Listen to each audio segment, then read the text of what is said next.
Alice with unlimited Immobilize, and Barats' new charging ultimate. Hey guys, what's up? So in this video, I'll show you the experimental adjustments on Alice and Barats here on Advanced Server.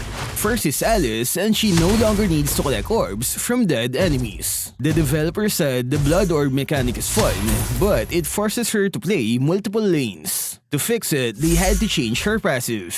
It now restores 1.5% mana every second, and the effect is doubled when fighting an enemy hero. She also gains movement speed and 1% healing received when leveling up. Moving on, they also changed her second skill. It now has an HP-based damage feature, and it can increase with her total mana. On a level 15 with no items, this skill can deal 20% of the enemy's maximum HP as damage. The immobilized duration has been shortened to 0.5 seconds. And there were also some slight changes to its cooldown and mana cost. Next is her ultimate, and it has a new effect where it can reduce the cooldown of her first and second skill when hitting an enemy hero. As you can see, the cooldown of her second skill becomes shorter when the ultimate hits a target.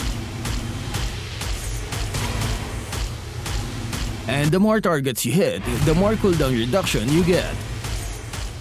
That means you can spam her first and second skill with this new feature. You can do continuous immobilize effect if you have enough mana, just like this.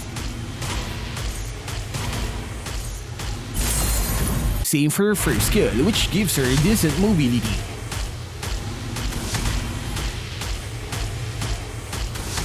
I tested the ultimate on minions, and the cooldown reduction also works.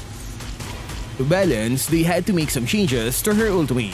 First one is they've removed its HP-based damage, and it no longer scales with mana. The heal is now stronger with magic items, and it has a slightly lower mana cost. So they've transferred her HP-based damage feature from her ultimate to her second skill. It's spammable if your ultimate can hit multiple targets, including minions.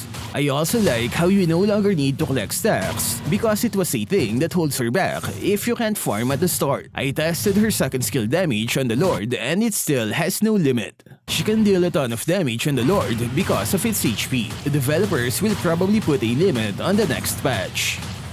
No more escape once Alice locks you with her spammable Immobilize. Remember though, this is not a revamp. It's just labeled as experimental adjustments. So there's a chance it might get cancelled.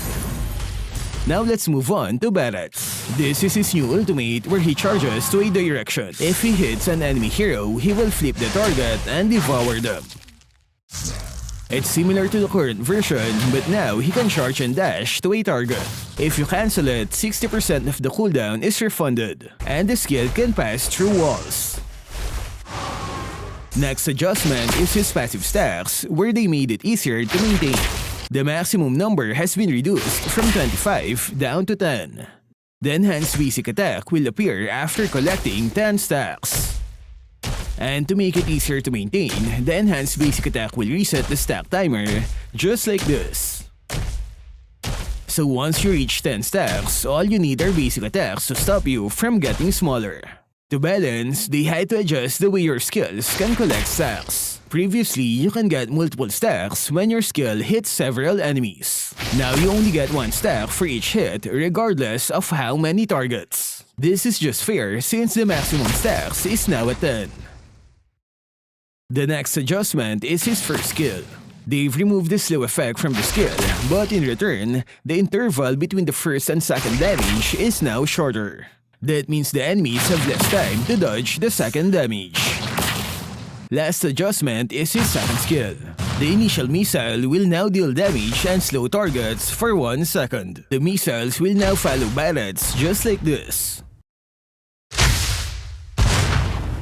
As you can see, it's changing direction depending on Barats' location. They also increased the stun duration from 0.5 to now 0.8 seconds. These are pretty solid adjustments for Barats. Easier stacks, better second skill, and of course, his new ultimate. It's a great tool for initiating team fights because he's immune to crowd control for the entire ultimate. No more escaping once he catches you. And I also tried the flicker combo and it's working.